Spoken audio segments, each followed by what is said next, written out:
الرحمن الرحيم ولقد آتينا لقمان الحكمة أن اشكر لله ومن يشكر فإنما يشكر لنفسه ومن كفر فإن الله غني حميد وَلَقَدْ آتَيْنَا اور یقینی بات ہے ہم نے عطا کیا لقمان الحکمت، لقمان علیہ الرحمہ کو کیا حکمت عطا کی، انشکر للہ کہ وہ شکر ادا کرے اللہ کے لیے، فَمَن يَشْكُرْ فَإِنَّمَا يَشْكُرُ لِنَفْسِهِ، جو بندہ شکر ادا کرتا ہے وہ اپنی ذات کے لیے شکر ادا کرتا ہے، فائدہ کس کو ملے گا؟ اسی کو ملے گا شکر ادا کرے، وَمَن كَفَرَ جو ناشکری کرتا ہے فَإِنَّ اللَّهَ غَنِيٌّ حَمِيدٌ، اس سے اللہ کو کوئی فرق نہیں پڑتا، کیونکہ اللہ تو بادشاہ ہے، تعریف کے لائق ہے۔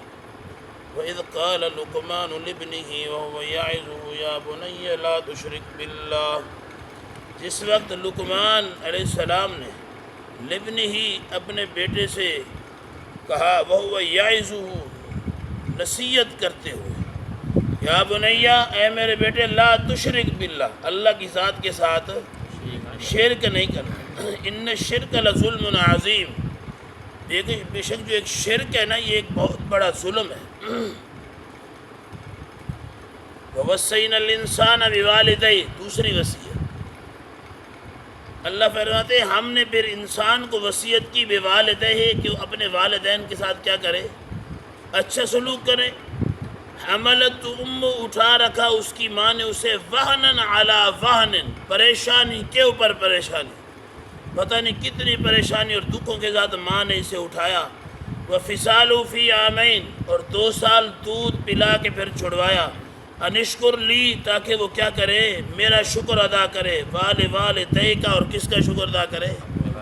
اپنے والدین کا۔ الی المصیر، سب نے کس کی طرف لوٹنا ہے؟ میری طرف ہی لوٹنا ہے۔ وَإِن جَاهَدَكَ، اگر آپ کے ماں باپ کوشش کرتے ہیں، زور لگاتے ہیں، اللہ اس بات پر کہ ان تشرک بی، کہ وہ شریک ٹھہرائیں میرے ساتھ، ما لیس لک بہ علم، اور اس کے بارے میں علم بھی نہیں ہے، شرک پر ڈٹے ہوئے ہیں اور آپ کو بھی کہتے ہیں تم بھی مشرک بن جاؤ، فلا تطعہما، پھر ماں باپ کی پیروی نہیں کرنی، اس دعوت کے پر ماں باپ کی اتباع نہیں کرنی، انکار کر دینا۔ وَصَاحِبْهُمَا فِي الدُّنْيَا مَعْرُوفًا، اور دنیا میں اچھے طریقے سے دنیا کے معاملے میں ان دونوں کا ساتھی بن کے رہنا ہے۔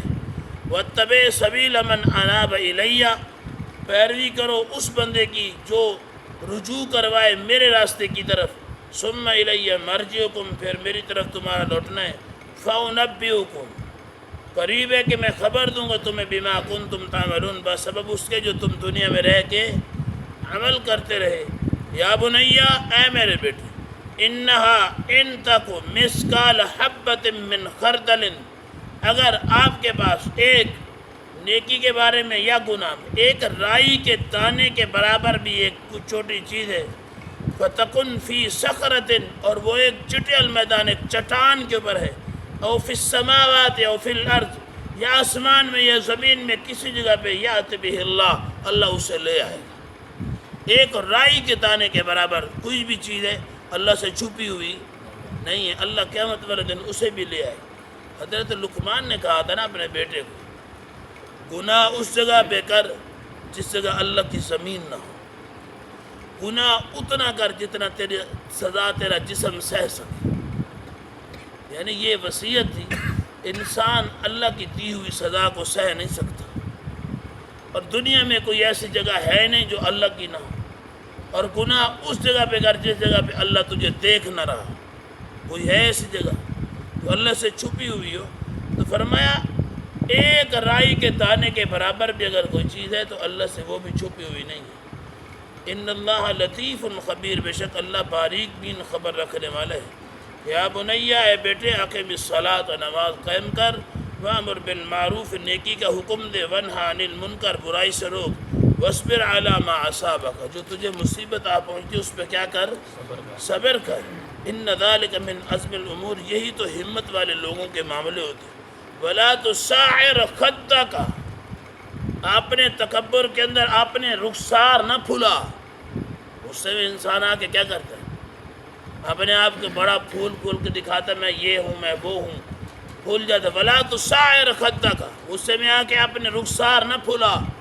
للناس سے لوگوں کے لیے. ولا تمشی، اور نہ تو چل فی الارض زمین میں مرہا اکڑ کے، زمین پہ اکڑ کے نہ چل.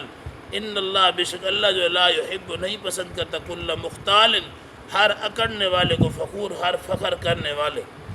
وقصد فی مشی کا، اپنی چال میں میانہ روی رکھ.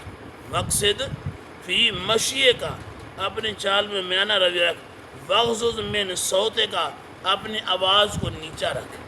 اپنی آواز کو نیچا رکھ، سوائے چند معاملات. اذان میں آواز اونچی، خطاب میں آواز اونچی. دین کے لیے اگر کوئی کسی نے نعرہ بلند کیا وہ آواز اونچی ہے دین کے. لیکن ویسے دنیاوی معاملات میں تکبر کرتے ہوئے اونچی بولنا، بے ادبی کے اندر، بدتمیزی کے اندر اونچی بولنا، اللہ کہتے ہیں وغضض من صوت کا، اپنی آواز کو نیچا رکھ، اپنی آواز کو دھیما رکھ. کیوں؟ ان انکر الاصوات لصوت الحمیر، سب سے بری آوازوں میں سے اونچی آواز جو بری ہے وہ گدھے کی آواز ہے. گدھا پھر یعنی گدھے کی کیا عزت ہے؟ جو بندہ اونچی آواز بولتا ہے، اونچی آواز میں جھگڑا کرتا ہے، اونچی آواز میں شور مچاتا ہے، تو اسے اللہ نے کہا ہے کہ وہ گدھے کی مثل ہے. ان انکر الاصوات، بری آوازوں میں سے آواز جو ہے لصوت الحمیر، وہ گدھے کی آواز ہے.